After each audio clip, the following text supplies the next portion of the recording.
कोण म्हणता देत नाही, दुधाला 40 रुपये भाव, दुधाला 40 रुपये भाव, कोण म्हणता देत नाही, कोण म्हणता देत नाही, दुधाला 40 रुपये भाव, दुधाला 40 रुपये भाव.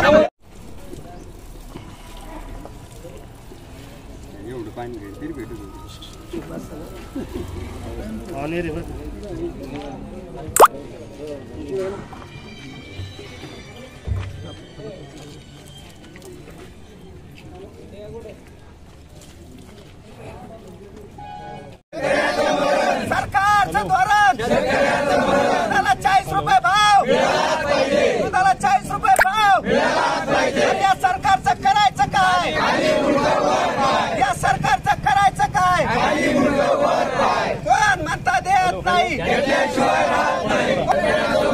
सरकारचं धोरण, दुधाला 40 रुपये भाव, दुधाला 40 रुपये भाव, कोण म्हणता देत नाही, सरकारचं धोरण, दुधाला 40 रुपये भाव, दुधाला 40 रुपये भाव, या सरकारचं करायचं काय, या सरकारचं करायचं काय, कोण म्हणता देत नाही, सरकारचं धोरण, दुधाला 40 रुपये भाव, दुधाला 40 रुपये भाव, कोण म्हणता देत नाही.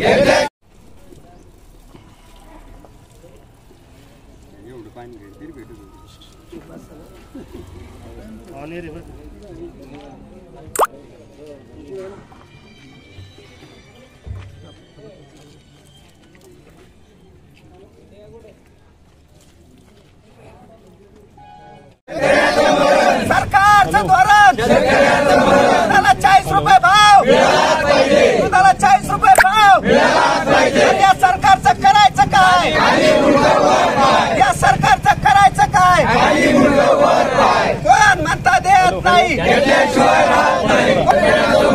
सरकारचं धोरण, दुधाला 40 रुपये भाव, दुधाला 40 रुपये भाव, कोण म्हणता देत नाही.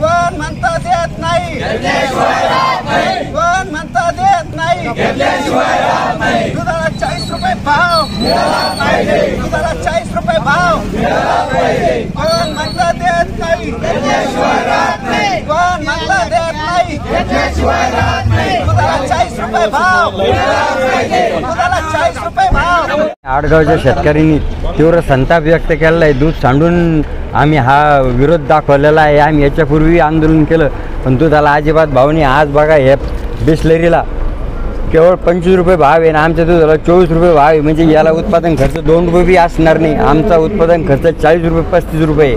तरी सरकारला काय कळत नाही का? सरकारला सारं कळतं पण शेतकऱ्याचं मरण हे धोरण शेतकऱ्यांचं सरकारचं कोणतंही सरकार आलं शेतकऱ्याकडे चांगल्या दृष्टीने पाहत नाही. आज इथून पुढे शेतकऱ्याचा अंत पाहू नये आम्ही तीव्र आंदोलन करू. आमच्या गावामध्ये 95% शेतकरी हे दुधावर अवलंबून आहे आणि आज जर असे जर सरकार दुर्लक्ष करीत असेल तर आम्ही उद्या संभाजीनगरात तीव्र आंदोलन करू. याचा सरकारला कळेल याचा कसा हे होईल म्हणून परिणाम होईल. आमचं विश्वंभर हाके माजी चेअरमन सोसायटी आडगाव.